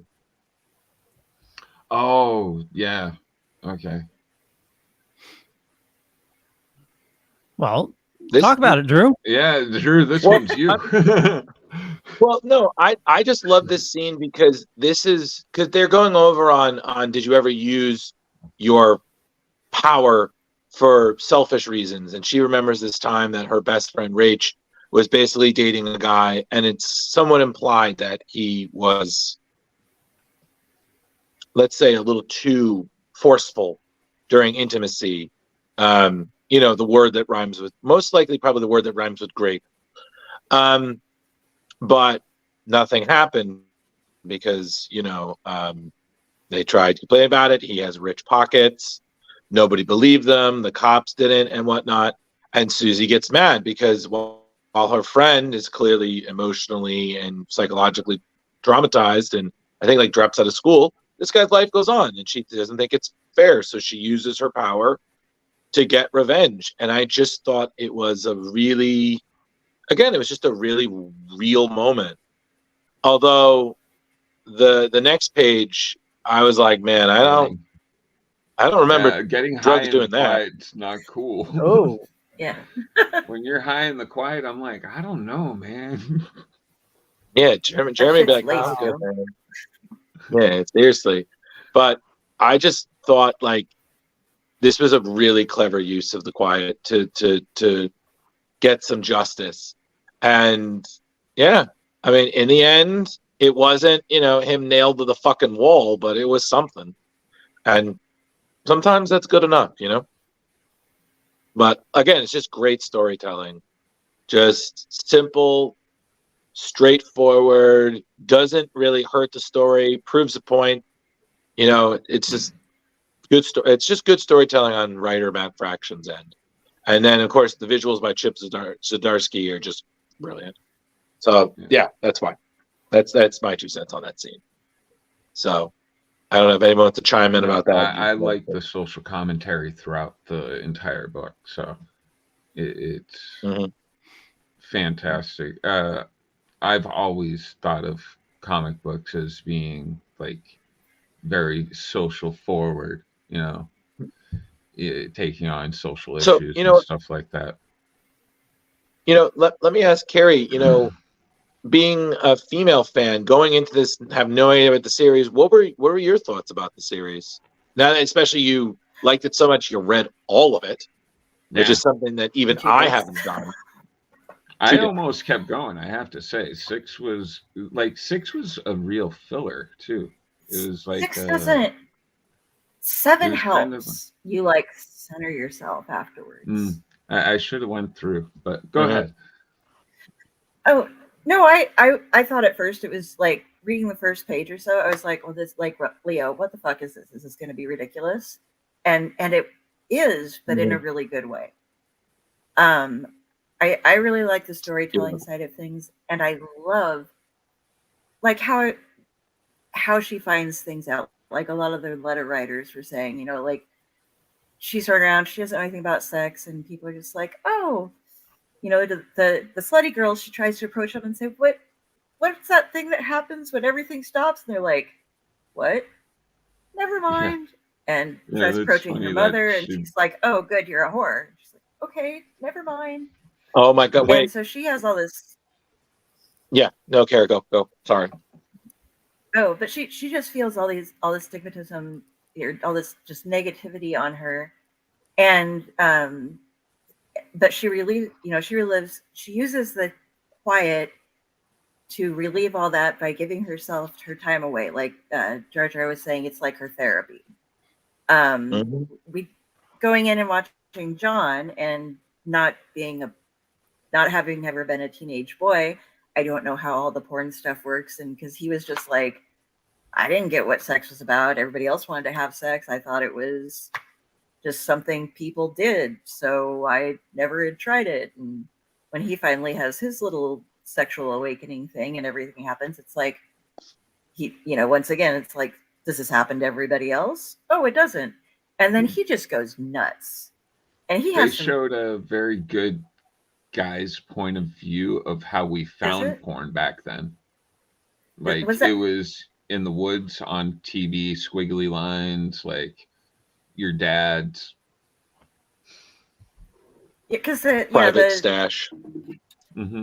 There were a lot of people who wrote in the letters that were like, "Oh yeah, out in the woods porn," and there was like somebody who grabbed a whole bag of it, and they were moving it around with their friends, and then they got it home because it got wet, and they were drying it out, and it was full of ants, and then they were like, "Oh no, we have to run and take it back out to the woods." I'm just like, "Oh God, you did what?" Oh, the hell we went through. Kids don't know how easy they have it today. Well, but with the guy with John. Go for it, Carrie. Drew? Okay, with John's stuff, though, he also has some serious mental things, and he uses he discovered it at Cumland, and so he calls it Cumworld. Cumworld, yes. Cumworld. Which I found very funny how they very definitely show how a guy would interpret it versus a female would interpret it. You're like, or even more sensitive people. And if you see her phone, she calls him Mr. Cumworld. Ugh. Yeah. At first, and she keeps changing his name in her phone every time he does something else. But he just is like going crazy, going manic everywhere. And later on, you realize he has some serious issues, and he's been in therapy a lot and medicated. But he's like, well, when I'm medicated, everything goes to hell. I just don't feel anything. Nothing is worth anything. They showed him as a Ken doll. It was just like his penis actually just disappears. He's gray. Yeah, so he's just left out. So it's interesting. That issue was really cool to read. Actually, I enjoyed that one. Yeah, and we're leaving out like the sex police who show up in the first 6 issues. All we know is that there are people that are sex police that kind of are chasing them around, but it starts and ends on the same scene, like the very first page, and the end of it is pretty much wrapping up that one little arc, but it gets so much bigger. It does. And Leo was just showing another one of my favorite scenes where John explains why he does one of his greatest moments, which was, I call it the serial pooper. But that was, yes, this is, oh my God. Me and you, Drew, had some very similar favorite scenes. I think it's just because what I loved is later in the series, I think it's like issue 5. Yeah, it's like issue 5 or maybe 4. It's when they're at the diner and he explains why he shits in his boss's pot when he's in his moment, as we'll call it. And he does this all the time, and they always find it. Kegel face. I died, especially when he explains that there's cameras to try to catch this person. There's posters. There's like all this stuff, and John just keeps doing it. And this is his fuck you to his boss, who's just a piece of garbage, you know. And it's also kind of like his own self therapy. Well, yeah, it's his way of being. It's his rebellion. Yeah. It's his fuck you to the man. It's, I can't do this in real life. I can't fight you or anything, but I can shit in your plant, and you keep finding out. And one of my favorites, it's a scene it's just a small moment, but the janitor finds it and he's like, oh God, not again. And it's just so small, but you're just thinking, that poor man cleaning up John's dookie every week.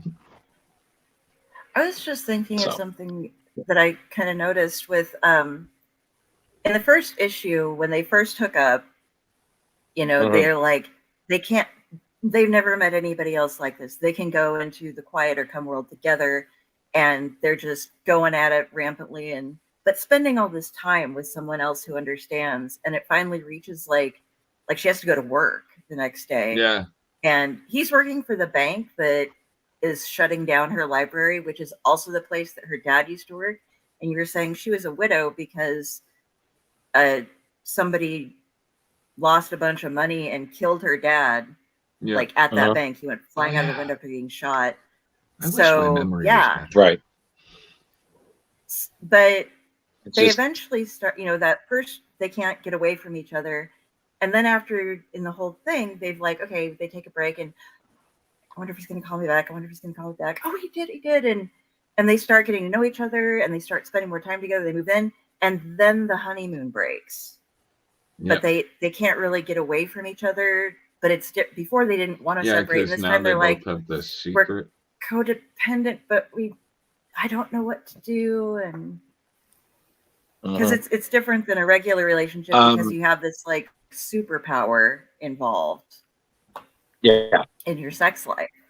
There is one other moment that we can't show it, but I do want to talk about it. The Benny Hill chase scene in the porn. That was hilarious. Because I'm sorry, I'm not gonna lie. When I reread it, I started humming that. So I was just like, he gets caught. He's not wearing pants. He's clearly a 13-year-old boy with a bit of a boner in a porn shop, and everybody sees him. He's like, shit, and he just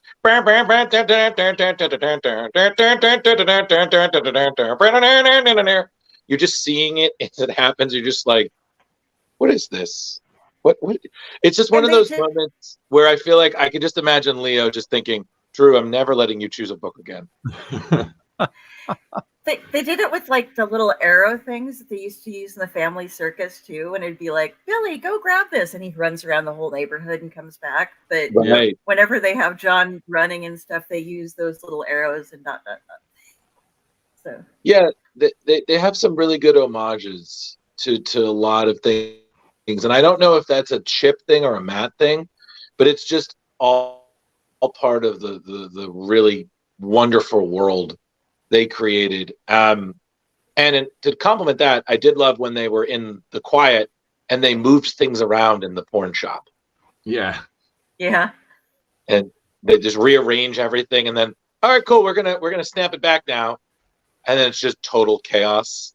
And later on, was it Kegelface comes back and she's like, did anything odd happen here? And the manager's just looking at her and he's holding this big floppy dildo. And he's just like, no, here? Something strange? No. Just goes over there. She was like, keep the nipple clamps into this area. yeah, it's just like, it's just so good. But I have another question. Leo, did you have any favorite moments, or are you going to choose not to say anything?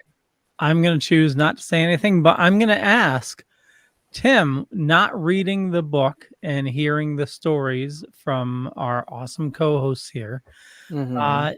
Is this something that you think you would read, or is this like too much like what the fuck? I'll go with that end of it. Yeah, I don't know. It kind of makes me feel like I need to go make a deposit in the Spur Bank. And, it's funny when you're leaving, they say, thanks for coming. And come again. My God. Anyway. Mike. So I don't know. It's it doesn't sound like anything that I would pick up. No. Really. That's fine. You can't beat it, Tim. Everything I've ever learned has been.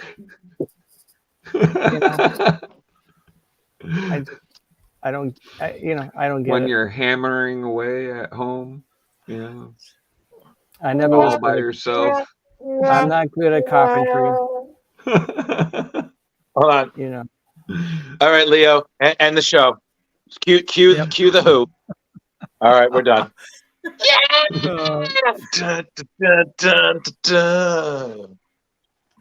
Okay. I swear to God. And by the way, don't bring up any of the other stuff I sent you, because we kind of covered that, and just watching it again would be boring. Okay. Save you 22 pictures. Wow, you guys sent a lot over. I just did one thing for each issue. Nope. Well, I can. Let me see. I guess you could say we were pretty satisfied. Yeah. I don't know. Overall, I'd have. Are we doing the end of it, or are we still going through it? I think because we're running a little longer than usual, I think we might want to wrap it up. Want to wrap it? Yep. I'll take it first. Yes. Go for it. I'm gonna say. I think it's 5 o'clock in Australia, so somewhere. Somewhere. Yeah, Amazon should have it.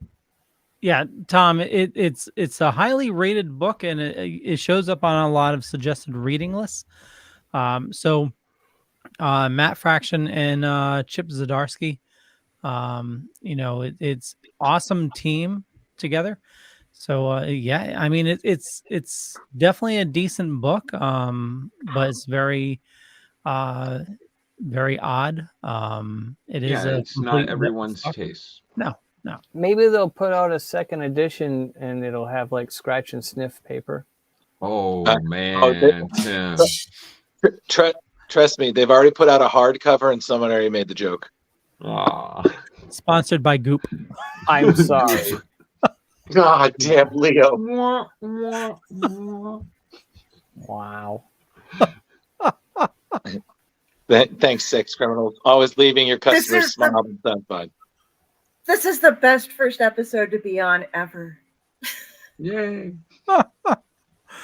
Okay, we should wrap things All up. right. Take us out, Jar Jar. All Jeremy, right, well, rate it. I'm gonna give this book 4 erect rubber guys. Okay. That's fine. Or how about four compasses? 4 compasses. Okay, that's Anybody fine. Catch the reference? Yeah, a that's compass? fine. Okay. Bloop. Thank you. I would definitely suggest it to my friends that were into this kind of reading, and that also enjoy social commentary. Okay. Um, On to Okay. you, Carrie. do I get to go? Carrie? Yeah. Okay. Yes, you go. I'm gonna go with a 4.5 compasses because there were a couple of things. My only objection to it was that some of the pages cut off really funky, and they just left words that you couldn't quite see everything. But otherwise, like storyline, artwork, I thought it was great. It was just a little of the formatting and the way they did some things and a couple extra pages thrown. It was like, get to the goddamn comic that took me off of it. So Okay. Over I can't to quite you, point it. Drew. Is it me? Yes. Okay. I guess I already know Tim is like, no, I'm good. He hasn't read the book, so I wouldn't say. And Leo is. We'll save Leo for last because I think it's funnier if he gets the last word. Me, I'm gonna give this a solid 4 Kegel faces. You will never read a book like. There you go. You will never read a book like this. It really isn't for everybody, but how would you know until you read? You know, yeah, honestly. But if you really enjoyed it, it's a very original take. The team clearly loved the content. They had a great time making it. And honestly, in comics, what better joy is that than you work on a dope idea with a great collaborator? You know, that's the stuff of great comics. So 4 Kegel faces for me. And Mr. Pond, sir. I'm gonna. Are you gonna abstain? I'm gonna yes. I'm gonna give it one big completely what the fuck. One. No, I'll take it. That's not my score, but for That's the fine. artist, I mean, the art was great. The writing was great, but it's definitely not my cup of tea. Okay. So yeah, I am gonna abstain from rating it, but I will give it a giant what the fuck, and I can see a lot of people enjoying this. I'll take it. So Okay. for someone of your taste, you would say you probably don't want to read this. Yeah. Very good. Okay. I would get the book and just All leave right. it on my coffee table and see what happens. The name of it alone will definitely get some raised eyebrows, I'm sure. They'll look over and be like, sex criminal Tim? Yeah. Even my dog Is that would be the like, name of the I'm new not gonna- band? True crime. That's what I'm doing. What was Sure. that, Tim? No, I just said even my dog would just be like, "Ooh," Listen, it is what it is. But okay, well, I guess we'll wrap it up on that what the fuck note. Yeah. But so Leo, sign us off. Yeah. I'm. You know what? I'm gonna abstain from saying what I was gonna say. So.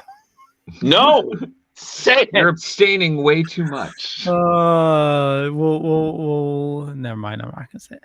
I want to thank. I want to thank everybody for joining us this fine evening. For me, just Google Leo Pond. You find a bunch of stuff. Could be true, could be not. I'm not going to say which is which, but I run the Dorkening Podcast Network. There's a ton of awesome shows doing a ton of awesome stuff, ton of awesome people doing a ton of awesome stuff. So head on over to thedorkening.com. You can find out more there. I do a bunch of shows during the week. So as you know, I do splash pages here with these awesome individuals. And also on Wednesdays, we do Midweek Geeks. We changed it from the Dorkening because as the Dorkening grows, we needed something unique for the Wednesday show. So Midweek Geeks on Wednesdays. And I'm also doing the Dork Night and also Comics Paradox. And at some point, we need to bring back Creator Spotlight. So there's a lot going on. With that being said, Tim, where do you like people interacting with you, and where can they find you this fine weekend? This weekend, we'll start with that. I'll be at Northeast Comicon, as we discussed at length, and that's Friday, Saturday, and Sunday in Boxborough, Mass. It's going to be a lot of fun, and just a few shows I'm going to be up at that I've got scheduled. Let's see. I'm going to be at Wicked Comic Con with the National Cartoonist Society in April. I'm going to be at the Old School Comic Show, the Little Giant Show up in New Hampshire in April. May, I'm going to be at Kids Con up in New Hampshire. June, I'm going to be at one of the new Alter Reality shows, the Contropolis in Boxborough, in Marlborough, Mass, and where there's a lot of smokers. And then I'm going to be, I'm actually, Leo, I'm going to be at Terrificon. Woohoo! I just found out. Yeah. So that's awesome. That's confirmed. I will be at Terrificon. I know I saw you guys there, so I will be in the creators section again. So that's July. I'm going to be at Granite State Comic Con, and I think I'm at Boston Fan Expo. So things are busy. Awesome. So Are you that's doing Springfield? No. I sent them a message. I haven't heard anything back yet. So I'm not sure about that. There's always Rhode Island Comic Con too as well. So lots of cool stuff coming up. You can follow me on Instagram, Sour Grapes 2017, and of course the website, brand new website designed by Andrew Luvolo, talented guy. Maybe some of you know him. So that's sourgrapescomic.com. Go check that out. All kinds of stuff on there. And, everything else is boring. Awesome. Well, and you can find all that information in the show notes up above or down below, depending on where you're watching or listening to us. And we'll kick it over to Carrie. Where do you like people interacting with you? Easiest way to find me is just look under Carrie Sanders, like that, on Facebook. If you see the crow, that's me. And I link to my alter ego Delphine and to PBDC. And once you get there, you can see everything I do. If you aren't busy this Sunday going to see the con, Sunday night, we will be at 8 p.m. Eastern. I'm going to be interviewing Curtis M. Lawson from Weird House Publishing, who just got his new imprint, Gallows Whisper. And I'm going to talk about that and some of his other books, like The Coffin Maker's Book of Dark. Damn it. Anyway, yeah, it's going to be a great interview, and I'll remember it then. Awesome. Have you ever talked to the people over at Dark Discussions? I don't think so. No. You might want to look up Philip Perrone. He's a friend of mine. He has a podcast network, but he's also a author as well. Yeah, you might want to check him out. Yeah, I'm hitting the East Coast authors right now pretty hard, so be going around there. Awesome. You guys are great for horror out there. Yeah. Jar Jar. Hey, come to Connecticut GamerCon March 18th and 19th. I'll be there doing some panels with Kyle Hebert, Marta Spacek, and Caitlin Glass. Other than that, check out Facebook, Comic Book Lovers Buy, Sell, Trade, and Auction House, where you can buy, sell, trade, and auction off all your wonderful geek and dork stuff. And if you want to just hang out and talk geek and dork stuff, we do that too. And that's about it. Woohoo! Drew. Oh no, the screen didn't freeze. Hi everyone. Hi, thank you for joining us on Splash Pages tonight. I'm Drew. I'm here every Tuesday, except when I'm not. You can find me on Facebook. I'm here working with these guys. Sometimes I'm on other shows. Sometimes I'm busy. I work. I do things. I'm working with Screen Rant a bit. I don't know. When there's something important, I'll let you know. Thanks. And you can find him at Ghostbuster Man 1984. Damn it, every time. Okay. That's it. So keep it sexy, everyone. Thanks for showing up. Catch you later. Bye.